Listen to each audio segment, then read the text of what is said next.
잠을 안 자면은 뇌염보도 흉해진다.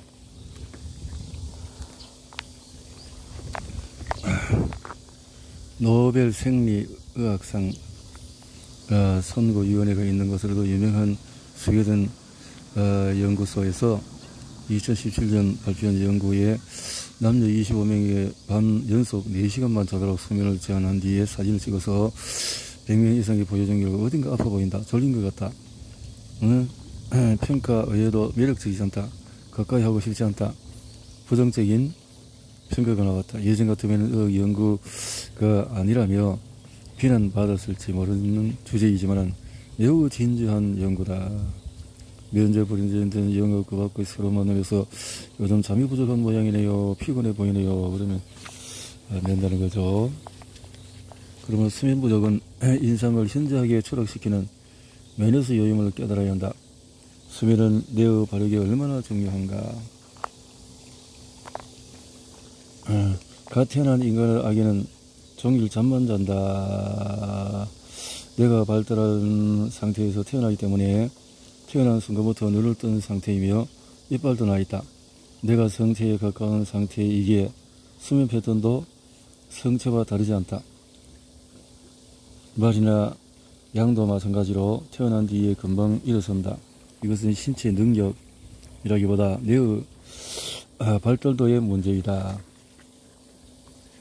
인간의 경우에 뇌가 미수단 상태에서 태어나기 때문에 신생아는 하루의 대부분을 잠에서 보낸다. 이를 다상성 수면이라고 16시간 정도를 잔다. 아이는 수면의 패턴도 어른과 전혀 다르다. 아이는 렘 수면이 상당히 길다. 성장에 따라서 수면 시간이 조금씩 짧아지고 각성 시간이 길어진다. 그렇게 해도 해가 떠 있는 동안에 계속 깨어 있을 정도는 아니다. 밀령에 따른 총 수면 시간, 비렘 수면, 렘 수면 이렇게 노년기는 쭉 줄어진다는 거죠. 이렇게 차이가 나버리네. 어릴 때와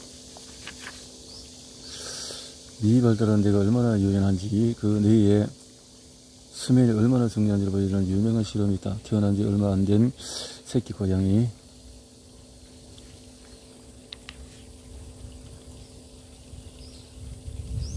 수면을 취하지 않으면 가소성이 일어나지 않는다. 가소성이 발동해서 본래는 신경혈관과 연결되기 어려운 같은 쪽 뇌가 새로운 신경형 경로를 형성한다.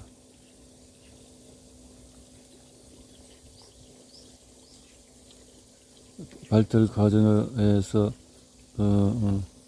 뇌가 자극에 맞춰서 최적의 처리 시스템을 만들어낸다. 가소성, 최소성.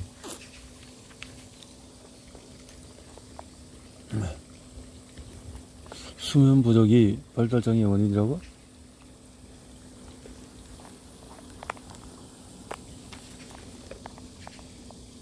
성장 과정의 어린이에게 수면장애나 수면의 관련한 문제가 있으면 뇌의 발달이 이상이 발생할 수 있다. 안절부지 못하고 툭하면 화를 내고 수업 중에 진득하게 자리에 앉지 못하고 선생의 말을 이해하지 못하는 것. ADH, 수면 무호흡, 이를 치료했던 ADH를 생각했던 증상이 바로 개선된 사례도 다수 보고되었다. 오늘 아동의 수면 부족은 드물지 않다. 그러나 아동의 수면 시간이 줄어들고 저녁으로 바뀐 것은 최근 20-30년 사이에 일어난 급변한 변화이기 때문에 성장 뒤에 어떤 결과로 이어질지 아주 명확하게 알지 못한다. 다만 여러 가지 악영향이 우려되고 있다. 노화 방지 효과와 성장 호르몬, 수면의 노화 방지 효과도 있을 가능성이 높다. 나이를 먹으면 신체에 무슨 일이 일어날까? 인간의 몸에는 약 60조 개에 이르는 세포가 있으며 그 세포는 끊임없이 교체되는데 나이를 먹으면 세포의 번역 복사 기능에서 오류가 발생하기 쉽다. 따라서 나이를 먹어서 여러가지 질환에 걸릴 위험이 높아지는데 수면이 부족하면 안되죠. 호르몬 분비량도 감소하게 되고, 나이를 먹어도 잘 자려면은 혈액순환이 좋지 않아서 열을 방출하는 기능이 쇠약해지기 때문에 여름에 폭염이 찾아오면은 고령자는 일사병으로 응급실 찾아오는 일이 많아진다. 이것은 열이 방출되지 않기 때문이다. 또한 뇌장 기능이나 근육의 쇠퇴로 열을 생산하는 기능도 약해진다. 성장 호르몬의 분비도 줄어들며 멜라토닌의 분비도 감소한다. 빛 감소능도 쇠퇴한다. 나이를 먹으면 다양한 요소가 복합적으로 얽혀서 반응이 무뎌지는 것이 보인다. 이에 따라서 수면도 방해를 받는다. 먼저 잠이 잘 들지 않는다. 그리고 최초의 깊은 비림 수면이 잘 수련하지 않는 수면 패턴이 되어서 도중에 깨어나기 쉽다. 빈혈 같은 생리 현상도 겹쳐서 몇 번씩이나 잠에서 깬다. 그러므로 푹 잘 수 없다고 느끼기가 쉬워진다. 노화 현상과 진행을 늦출 수 있지만 상태를 예전으로 되돌릴 수는 없다. 노화는 치료할 수 있는 것이 아니라 젊었을 때처럼 긴 시간을 잘 수 있는 신체 조건이 갖춰져 있지 않으므로 현재 자신의 몸과 어떻게 맞을 것인지 중요해진다.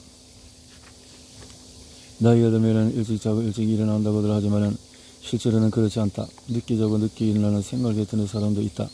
낮에 별다른 활동을 하지 않고 멍하니 하루를 보내는 사람은 아무것도 하지 않는 것이 의외로 고통스러운 일일 것이므로 꾸벅 졸기도 한다.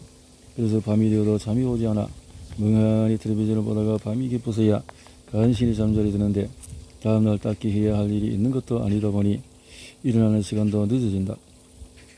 그러므로 규칙적인 생활을 하는 것이 중요하다. 다른 사람들과 접하는 일이 점점 줄어들고 갈 곳이 없이 무기력하게 지내는 것이 가장 나쁘다. 할 일이 없다고 해서 빈둥빈둥 시간을 보내지 말고 정해진 시간에 일어나서 규칙, 가벼운 낮잠이 인지증 발병률을 7분의 1로 낮춘다.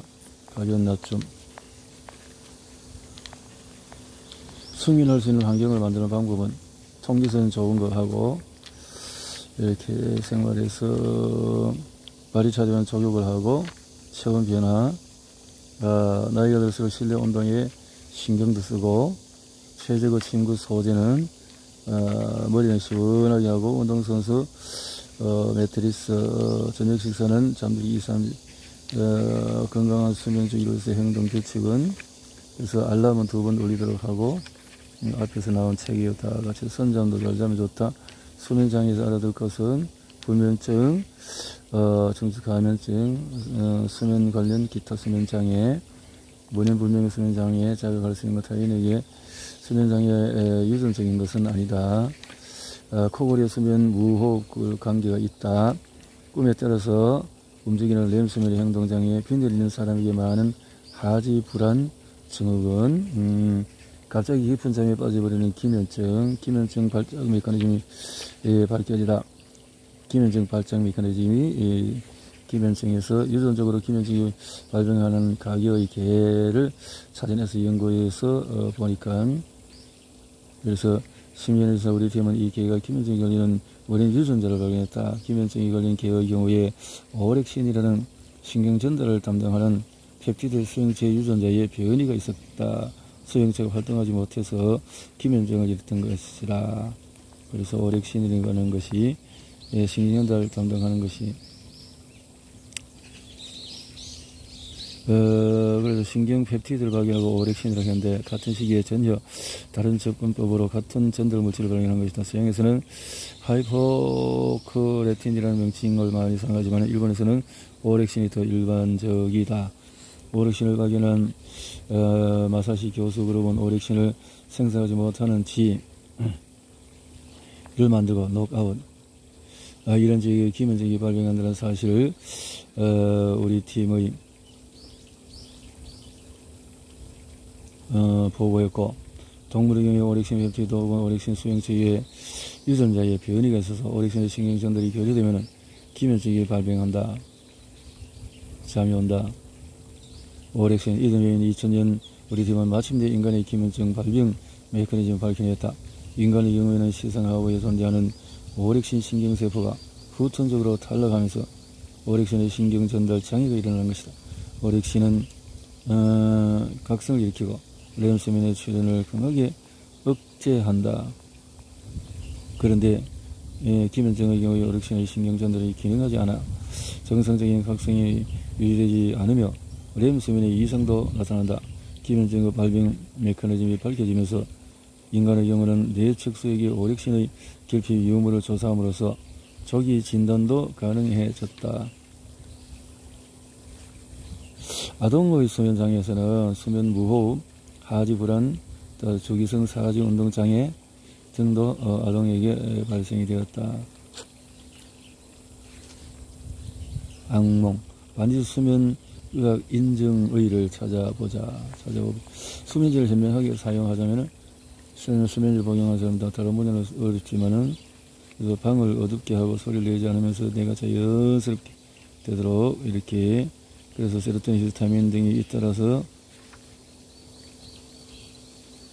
오렉신이 통합하는 수면 각성 조절 기구. 단시간 작용하는 벤조는 반동성 불면을 일으킨다. 일본은 벤조디아제의 대량 소비국이다. 이 수면 소비가 많고, 벤조디아제와 뭐 이런 것들이 있고, 멜라토닌 수용체를 작용해서 수면과 각성의 리듬을 개선하는 것이 있다라는 거죠. 오렉신의 작용을 억제하는 최신 수면제, 억제가 자꾸 하게 되면 나중에 오렉신이 제대로 작용 안 해버리면 안 되겠죠. 수면 개선제 잠만 자버리면 또 안 되니까요. 잠자기 전 술 한 잔은 괜찮을까? 불면의 원인을 밝히는 방법은 제외하고 진단뿐이다. 약을 사용하지 않는 인지행동 요법은 불면에는 심리적인 요인도 큰 영향을 미친다. 자고 싶은데 잠이 안 온다고 신경 쓰기 시작하면 또 잠이 안 온다. 약이 사실은 수면을 유도하는 약효가 없더라도 본인이 그 사실을 모르면 효과가 있을 때가 있다. 이것을 플라시보 효과라고 한다. 그러면 수면 상용이 가져오는 피해가 걱정될 수밖에 없다. 올바른 지식을 얻어서 이해를 깊게 한다. 이게 참 약을 선택이 시작하면 그것이 관리가 안 된다는 거죠.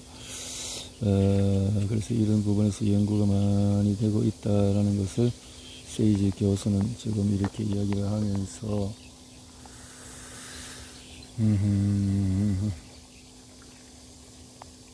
베스트, 그래도 이 연구가 10%밖에 안 된다는 거죠.